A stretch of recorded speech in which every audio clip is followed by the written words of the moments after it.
ሰዎች ለምን ወደ ቀድሞ ፍቅረኛቸው ይመለሳሉ?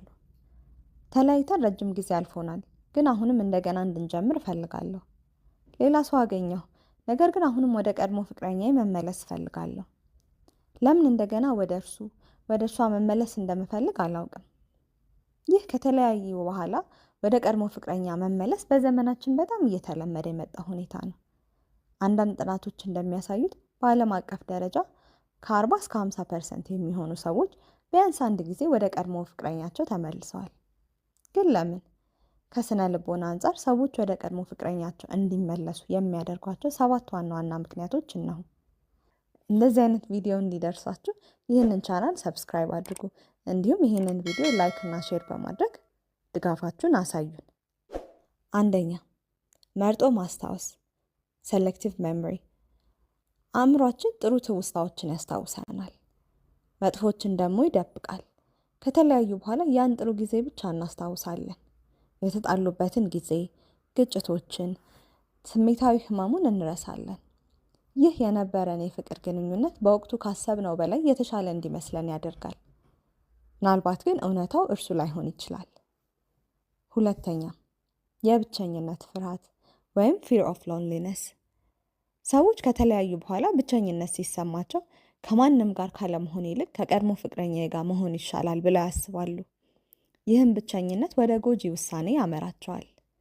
ሶስተኛ፣ ያልተጠናቀቀ ወይም ያልተዘጋ ሁኔታ unfinished business። አንዳንድ ጊዜ ግንኙነቱ ሳይጠናቀቅ ተቋርጧል። ለምን ተለያየን የሚለው ጥያቄ መልስ አላገኘም። ይህ ያልተጠናቀቀ ስሜት ወደ ኋላ ይጎትተናል። አሁን ብንገናኝ ነገሮች ሊሻሻሉ ይችላሉ ብለን እናስባለን። አራተኛ፣ ዝቅተኛ ራስን የማክበር ስሜት ወይም ሎው ሰልፍ ኤስቲም። እሱ ወይም ከሷ በቀር ሌላ ሰው ሊወደኝ አይችልም። እንዲህ አይነት አስተሳሰብና እምነት ያላቸው ሰዎች ወደ ቀድሞ ፍቅረኛቸው ይመለሳሉ። የራሳቸውን ዋጋ በስርዓት አልተረዱትም። አምስተኛ፣ ለውጥን መፍራት ወይም ፊር ኦፍ ቼንጅ። አዲስ ግንኙነት መጀመር ማለት አዲስ ሰውን ማወቅ፣ አዲስ ልምድን መፍጠር ነው። ይህ ለብዙ ሰዎች አስፈሪ ነው። የተለመደው ነገር ማለትም የቀድሞ ፍቅረኛ ምንም እንኳን ጥሩ ባይሆን ባይሆንም አዲስ ነገርን ከመልመድ ይልቅ የተሻለ እንደሆነ አድርገው ይቆጥሩታል። ስድስተኛ፣ የማይጠገብ የፍቅር ጥማት ወይም unmet need for love። አንዳንድ ሰዎች የቀድሞ ፍቅረኛቸው በወቅቱ ያልሰጠውን ነገር አሁን ሊሰጥ እንደሚችል ተስፋ ያደርጋሉ። እርሱ ወይም እርሷ አሁን ተለውጣለች ብለው ያስባሉ። ይህ የማይጠገብ ተስፋ ወደ ኋላ ይመልሰናል። ሰባተኛ፣ የተለመደ ልምድ ወይም ፋሚሊያሪቲ። ሰዎች ምንጊዜም የሚያውቁትን ነገር ወደ መምረጥ ያዘነብላሉ። የቀድሞ ፍቅረኛ ባህሪውን፣ ልማዱን፣ ማንነቱን እናውቃለን። አዲስ ሰው ደግሞ ያልታወቀ ነው። ይህም የማውቀው ሰይጣን ከማላውቀው መልአክ ይሻላል ከሚለው አባባል ጋር ይዛመዳል። በመጨረሻም ወደ ቀድሞ ፍቅረኛ መመለስ ሁልጊዜ ስህተት አይደለም። ከላይ በተጠቀሱት ምክንያቶች ብቻ የሚፈጠርም አይደለም።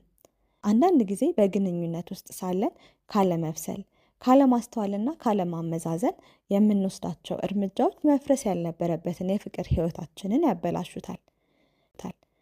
ከጊዜ በኋላ ነገሮችን ተረድቶ ስህተቶችን አርሞና ተስማምቶ ወደ ነበረው የፍቅር ህይወት መመለስም ሰዋዊ ባህሪ ነው።